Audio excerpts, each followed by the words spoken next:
So my last question today is a slightly different track, but a good question. What do you do when you're just actually feeling disappointed in yourself?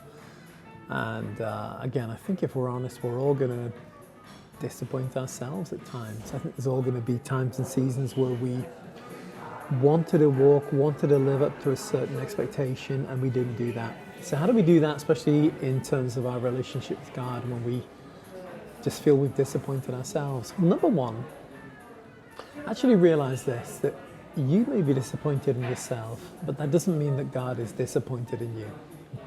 Do you know God is never surprised by anything you do? Do you know God is never disillusioned in you? For God to be disillusioned, He'd actually have to have illusions about you, and He has no illusions. He sees you perfectly, and He loves you perfectly. So I want you to know that you've not disappointed God. You've not broken,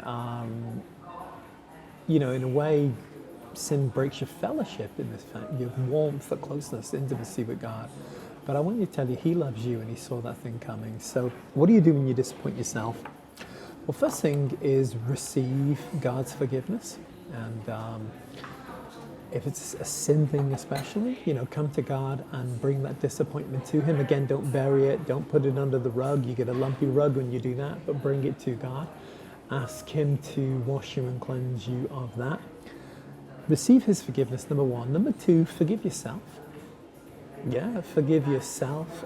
Don't go beating yourself up, and don't create some identity today around your failure yesterday. Let me say that again. Don't create an identity today that's really built around your own failure yesterday. That's a really powerful thing to realize. The third thing I would say is this, is instead of being, I talked about being disillusioned, disappointed. The answer to being disappointed is to actually realize you've been appointed. The answer to being disillusioned is to have an illusion, but not an illusion, to have a vision and to let you see yourself how God sees you, to let you realize that you've been appointed to things. So rather than simply ramping up the effort, I'm going to try harder not to fail here, I would encourage you to actually forget all about that and come back to that place that says, Lord, how do you see me in this area of my life? What's your vision of how I should walk in this area of my life for the rest of my life? And that's a really powerful thought, because when you do that, suddenly the power of the Spirit can fill you and enable you. The rising tide of the Spirit will lift your boat. So are you going to be disappointed in yourself at times? Yes. Learn the lessons from that. I'm not saying that's ever wrong. It's just wrong to stay there. It's wrong to wallow in there, and it's wrong to build an identity around that. Boom. Thanks for watching, guys.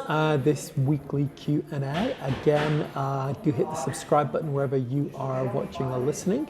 Check out that ministry mentoring group and subscribe for our email newsletter. Links below.